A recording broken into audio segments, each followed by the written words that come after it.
Saham Nikkei Jepang jatuh lebih dari 12% yang merupakan kejatuhan terburuk sejak tahun 1987. Saham Taiwan jatuh 8%, saham Eropa jatuh 4%, saham Amerika jatuh 6%, dan banyak lagi saham-saham di bursa dunia di major market berjatuhan.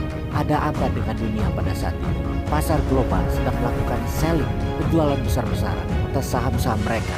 Tidak terkecuali para investor whaler atau para paus seperti Warren Buffett yang melepas saham Apple senilai $20 billion dengan total saham lainnya yang Warren Buffett pegang yang kemudian dilepas total saat ini bernilai $75 billion. Kerugian dalam seminggu ini di seluruh dunia mendekati angka $6,5 triliun atau 6.500-an billion dolar. Walaupun pasar saham hari ini sudah mulai recover, namun investor banyak yang masih shaky, masih gemetar. Untuk itu, bagaimana kalau kita memfokuskan pada masalah keuangan dunia sekarang? Berbagai pengamat akhirnya memfokuskan kedua hal yang menyebabkan kejatuhan pasar saham dunia. Yang pertama adalah data ekonomi Amerika. Amerika merupakan negara terkuat ekonominya di dunia akan menghadapi resesi dengan data ekonomi yang dikeluarkan pemerintah baru-baru ini. Pertama adalah meningkatnya jumlah pengangguran di Amerika, di mana hal ini terendah dalam 3 tahun terakhir yang mendekati angka 5%, alias dari seluruh orang dewasa di Amerika yang berusia 21 hingga 65 tahun, hampir 5%-nya pengangguran, tidak punya income. Juga menurunnya kinerja manufaktur di Amerika sampai mendekati 4% dalam 1 semester kemarin. Dan resesi itu kapan sih? Bukan tahun ini, karena resesi adalah catatan menurunnya kinerja dalam 2 semester keuangan berturut-turut. Jadi dalam hal ini kemungkinan resesinya adalah tahun depan, tahun 2025. Goldman Sachs, banker Amerika yang mengatakan di awal tahun bahwa peluang resesi Amerika sekitar 15%-an di tahun 2025, sekarang menyatakan peluangnya untuk resesi Amerika menjadi 2%.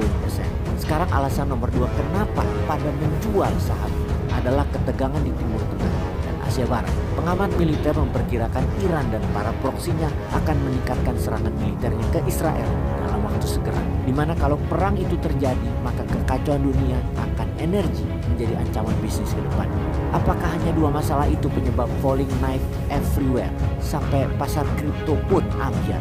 Kita perdalam data keuangan Amerika sebentar. Amerika mengalami resesi terburuk dibandingkan dalam 40 tahun terakhir ini sejak 3 tahun terakhir.